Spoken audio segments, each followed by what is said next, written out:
तो मैं इंटरनेट पे कुछ वीडियोस देख रहा था, उतने में मुझे कुछ साधु दिखे। तो मेरे मन में एक सवाल आया कि लोग आखिर अपनी अच्छी खासी लाइफ छोड़ के साधु क्यों बनते हैं। I mean, ये सबके मन में कभी ना कभी तो आया ही होगा। क्या मिलता है लोगों को साधु बन के, मुझे ये जानना था। तो मैं निकल गया ढूंढने।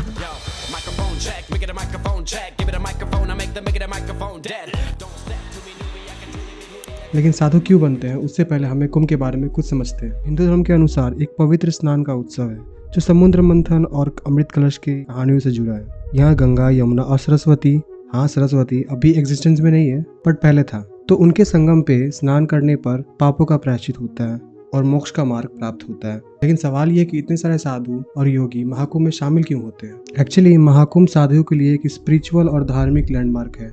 हर संप्रदाय के साधु, नागा, शैव, वैष्णव और अघोरी यहाँ शामिल होते हैं और इसके कई महत्वपूर्ण कारण हैं। साधु मानते हैं कि महाकुंभ का पवित्र जल में स्नान करना उनका आध्यात्मिक शुद्धिकरण है। ये उनकी तपस्या और स्पिरिचुअल यात्रा का एक अहम हिस्सा है। दूसरा कारण है आध्यात्मिक शक्तियों का संगम।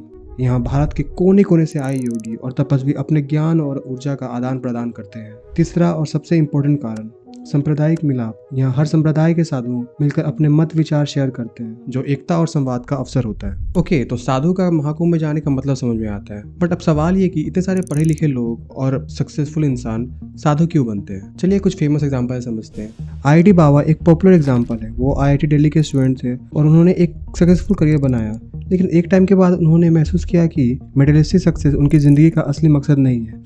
इसलिए उन्होंने अपनी दुनिया छोड़ दी और साधु बन गए। आज वो अपने स्पिरिचुअल टीचिंग्स के जरिए लोगों को गाइड करते हैं। दूसरा जो सबसे इम्पोर्टेंट एग्जांपल है, ये है रजनीश ओशो। हाँ, ये वही ओशो है। ओशो ने अपनी लाइफ के शुरुआती दिनों में फिलोसफी और साइकोलॉजी की पढ़ाई की, लेकिन उन्होंने देखा कि दुनिया का मटेरियलिस्टिक सिस्टम इंसान की असली खुशी नहीं दे सकता। ओशो के प्रवचन आज भी करोड़ ऑफ फॉलोअर्स के लिए इंस्पिरेशन है। Yesterday also you were full of all these fears.